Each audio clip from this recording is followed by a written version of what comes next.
Il y a des termes que j'utilisais avant dans le milieu militant. Aujourd'hui, je n'ai plus envie de les utiliser. Genre vraiment, je peux plus me les voir ni en nature ni en peinture. Ce qui m'énerve, c'est que de base, ils ont vraiment un intérêt, mais ils ont tellement été spammés, il y a tellement eu d'abus que je trouve qu'ils ont perdu de leur sens premier. Par exemple, le mot décolonial. Je peux plus. Pour moi, le problème, il vient du fait qu'il existe un concours de bits entre antiracistes et que pendant un temps, utiliser ce terme, c'était paraître plus antiraciste que le voisin. Cet été, j'ai vu passer ce tweet et je me suis dit, ah, quelqu'un qui pense comme moi, trop utilisé à tort et à travers. Je vous mets une définition du mot décolonial qui est tirée du livre de Françoise Vergès, Le ventre des femmes. Ça pourra peut-être permettre de se recentrer sur l'idée de base, je sais pas. L'autre mot que j'ai plus envie de dire, c'est le mot racisé. Déjà, reprenons les bases du terme. Le mot n'a rien de raciste, parce qu'il y en a, je vous vois venir. Il a été introduit pour la première fois par Colette Guillaumin, qui était une sociologue antiraciste et féministe. Elle a introduit dans ce livre-là, qui s'appelle L'idéologie raciste, qui est paru en 1972 et qu'elle aurait écrit dans les années 67-68. Donc ça date pas d'hier. Donc le terme racisé, il permet de décrire, je cite, les processus culturels et sociaux susceptibles d'assigner une personne à un groupe minoritaire en fonction de ce que des groupes majoritaires perçoivent d'elle. Donc là, en l'occurrence, la couleur de peau,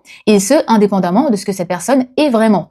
Des discriminations découlent souvent de cette assignation à un groupe minoritaire. Il y a des circonstances où ça a du sens d'utiliser ce terme pour expliquer en un mot la place des Noirs et des Arabes, des personnes non blanches en général, dans la société sur le plan racial. Mais aujourd'hui, c'est devenu le terme politiquement correct pour ne pas dire noir et arabe. Vous voyez ce que je veux dire? Comme le temps où les gens disaient black pour pas dire noir. Je me souviens, il y a quelqu'un qui m'avait écrit il y a quelques temps en mode paniqué parce qu'elle savait pas quel terme elle devait utiliser. Des gens lui avaient pris la tête parce qu'elle avait pas dit le mot racisé. Donc elle m'a écrit en mode Christa, écoute, je suis perdue, je sais pas quel mot je dois utiliser. J'étais en mode mais il y a pas d'obligation en fait, il y a pas à créer des angoisses comme ça aux gens, ça va pas. Le terme, il a du sens dans un contexte précis, mais dans la vie de tous les jours, t'es pas obligé d'utiliser ce mot, genre tout va bien. L'autre mot avec lequel je suis arrivée à saturation, c'est le mot intersectionnalité. L'intersectionnalité, c'est un outil d'analyse pour comprendre comment est-ce que les oppressions, les dominations s'articulent entre elles. Aujourd'hui, j'ai l'impression que les gens l'utilisent pour pas paraître racistes. Quand j'entends des gens se revendiquer de l'intersectionnalité, genre se dire par exemple féministe intersectionnelle, je suis en mode mais c'est pas possible. Ça n'a pas de sens, ce n'est pas possible. C'est impossible de se revendiquer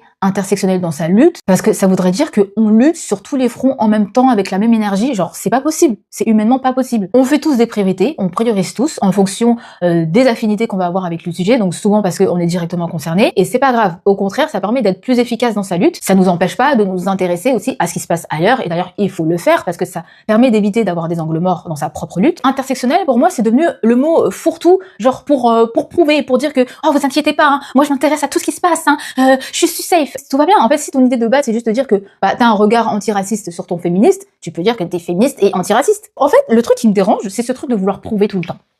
Genre, y a pas besoin. Bref, dites-moi en commentaire si vous aussi il y a des mots comme ça qui vous sortent par les yeux.